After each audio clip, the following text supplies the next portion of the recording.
Okay, so Zelenskyy just said that Putin is a little bit scared of Trump. Wow. I know, right? Crazy, and on top of that, we have U.S.-Russia peace talks starting this week in Saudi Arabia. Yeah, talk about high stakes. It's really interesting to see how this all plays out. Definitely, we're going to take a deep dive into all this today, looking at everything from Zelensky's comments to what U.S. officials are saying and how Europe is reacting. It's a really surprising turn of events when you think about it. Yeah. This war has been going on since 2022, and all of a sudden Trump announces that Russia's willing to negotiate, like, immediately. Yeah. A lot of people didn't see this coming. Yeah, and the team Trump is sending to the talks is pretty interesting, to be the least. Yeah. We have Marco Rubio as Secretary of State. Right. Then John Ratcliffe's heading up the CIA, Hmm? Michael Waltz as National Security Advisor, and then Steve Witkoff as a special envoy to the Middle East.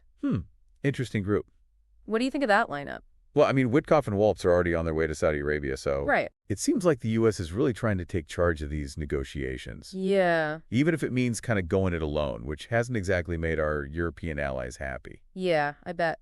So about Zelensky's comment about Putin being scared of Trump, Yeah. do you think there's any truth to that, or is it just like some kind of mind game? Yeah, it's a bold statement for sure. I mean, he literally said, I think he's really a little bit scared about the President Trump. Yeah. Makes you wonder what's behind that, right? Yeah. Is it Trump's personality or his negotiating style? Or maybe Putin just sees him as unpredictable. Right. It's really interesting to think about because it kind of shows us how Zelensky sees the relationship between these two powerful guys. He didn't hold back at all. And he was also very clear that even though he seems to trust Trump, he doesn't want Ukraine to be left out of these talks. Yeah. Remember when he said, I will never accept any decisions between the United States and Russia about Ukraine? Never.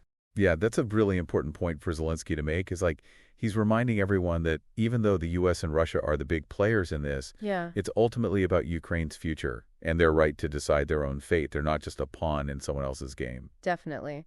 So let's talk about the U.S. approach to these peace talks. It seems like Rubio and Waltz have different ideas about how much Europe should be involved. Yeah, and that kind of reflects a bigger debate happening in the U.S. right now about its role as a global leader. Uh-huh. On the one hand, you have Rubio saying that both Ukraine and Europe will be included in, like, real negotiations. Right. So maybe these first talks are just about seeing if Putin is serious. Yeah. But then there's Waltz, who's basically saying that the U.S. has done heavy lifting in supporting Ukraine, and now they expect something in return. Yeah, and he wasn't shy about saying it either. He actually used the word payback when he was talking about the billions the U.S. has spent on the war. Wow. It sounds like someone's keeping track of the bill. Yeah, his words are definitely interesting. The way he talks about it makes it seem like the U.S. sees this peace deal as a way to get something concrete back for all their effort. And that has European leaders feeling pretty nervous, I'd imagine. Yeah, I bet they're probably feeling left out while the U.S. and Russia figure things out. Can you blame them?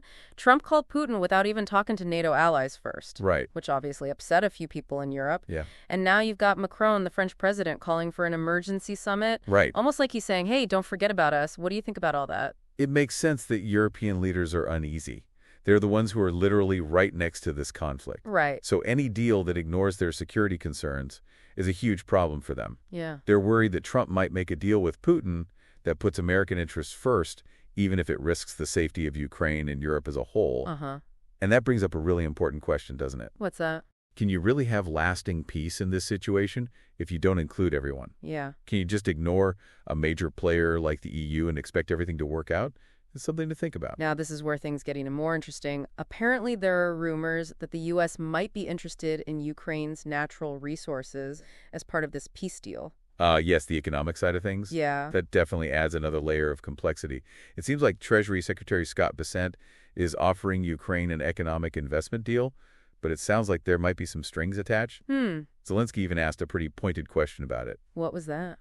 He asked if the mineral resources in those Russian-occupied territories would just be handed over to Putin as part of the deal. That's a big question with potentially huge consequences. Absolutely. There are a lot of moving parts here, and it's not clear what everyone's motivations are. Yeah, it really makes you wonder if a lasting peace agreement is even possible, Right. with all these different interests and the lack of trust and the potential for misunderstandings. It is the big question, isn't it? I mean, can these talks actually overcome all those obstacles? Right. Or are we just setting ourselves up for more disappointment? And we can't forget about the human cost of this war either. Yeah. We're talking about millions of Ukrainians who have lost their homes and cities that have been destroyed. Yeah. And countless lives lost. It's just heartbreaking. Absolutely. And any talk of peace has to make sure that the people who have been most affected by this war are safe and taken care of. Definitely. Their voices need to be heard. It's also important to remember that there's this whole other battle going on alongside the actual fighting, the information war. Right. It seems like both sides are pushing their own narratives, Uh-huh. which makes it even harder to figure out what's really going on. The information war is definitely a huge factor. It's shaping public opinion and influencing decisions. Yeah.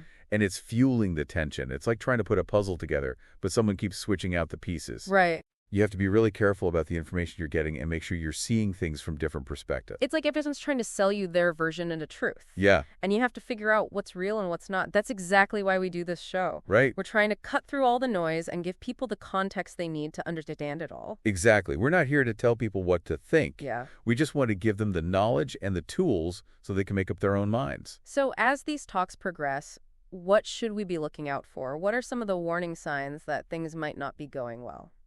I think transparency or lack of it is going to be a key indicator. Okay. Are these negotiations being conducted openly and honestly? Right. Are all the important parties being included?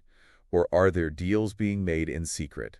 That's a good point. And what about the actual content of the negotiations? What are some of the sticking points that could derail the whole process? Well, the issue of territorial integrity is going to be a big hurdle, for sure. Yeah. Will Russia be willing to give up the land they've taken? Right. And what kind of security guarantees will be put in place to prevent something like this from happening again? Uh-huh. Those are tough questions with no easy answers. And we can't forget about reparations. Right. Will Russia be held accountable for the damage they've caused? Yeah. And will Ukraine get the help they need to rebuild? Those are really important questions. And I think the answers will depend a lot on who has the upper hand in the negotiations. Yeah. Who has the leverage, who's willing to compromise, and how much.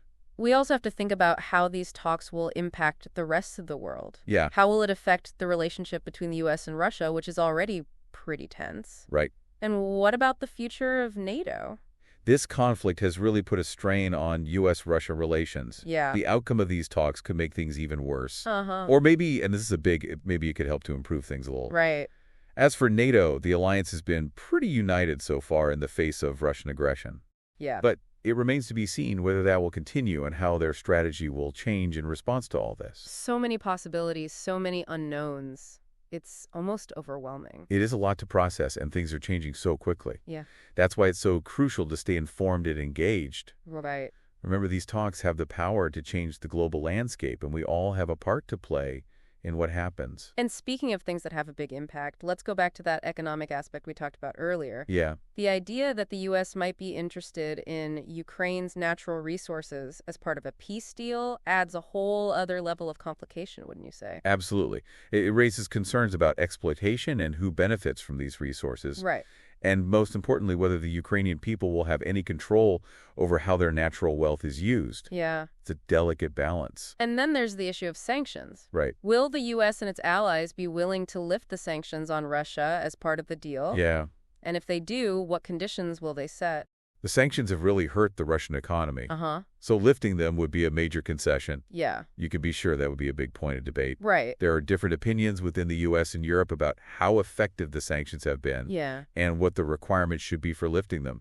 It's a complex issue with no simple solutions. It's like we're watching this high-stakes chess game, and every move could completely change the balance of power. What are some of the scenarios we might see play out, and what could they mean for everyone involved? Yeah, it's a really complicated situation with a lot of moving pieces, but let's try to imagine some possibilities. What would a best-case scenario look like if these talks actually worked? Okay, so let's paint that picture. What would a win look like here? Well, ideally, we'd see a ceasefire agreement that actually holds up, and a complete withdrawal of Russian troops from Ukraine. Right. And some kind of plan for dealing with the root causes of this conflict. Uh-huh. It's not just about a temporary pause. It's about building a foundation for real, lasting peace. So basically going back to the borders before 2022 and setting up some security guarantees for Ukraine so this doesn't happen again. Exactly. But even in this best-case scenario, we have to remember that the road back to peace is going to be long and difficult. Yeah. Rebuilding trust, dealing with the humanitarian crisis, and creating real reconciliation, those are all huge challenges that will take a lot of effort from everyone. It's like trying to put a broken vase back together. It takes a lot of time and patience. Right. And you have to accept the cracks as part of the vase's history. Okay, let's flip the script. What happens if these talks fail? What's the worst-case scenario? If they can't find a diplomatic solution, it's likely that the conflict will escalate even further. Yeah. And the consequences could be really bad. We could see more violence, the conflict spreading to other countries, Right. and a complete breakdown of the relationship between the U.S. and Russia. That's a scary thought.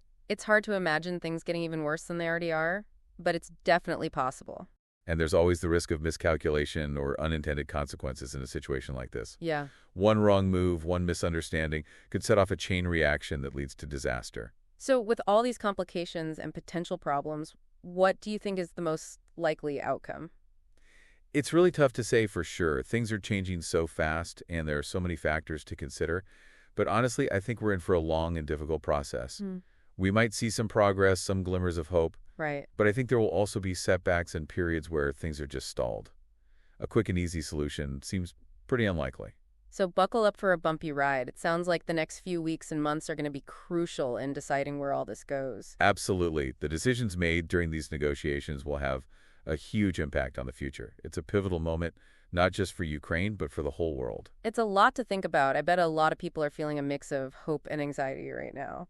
Yeah, that's totally understandable. These are uncertain times with a lot at stake.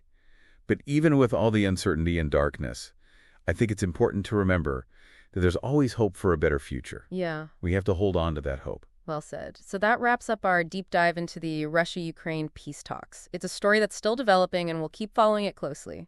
We'll let you know about any major updates. In the meantime, stay curious, stay informed, and stay engaged. And remember, knowledge is power. The more we understand about this complex situation, the better equipped we'll be to deal with the challenges and work towards a more peaceful and just world. Thank you for joining us on this journey. We'll be back soon with another deep dive into a topic that matters.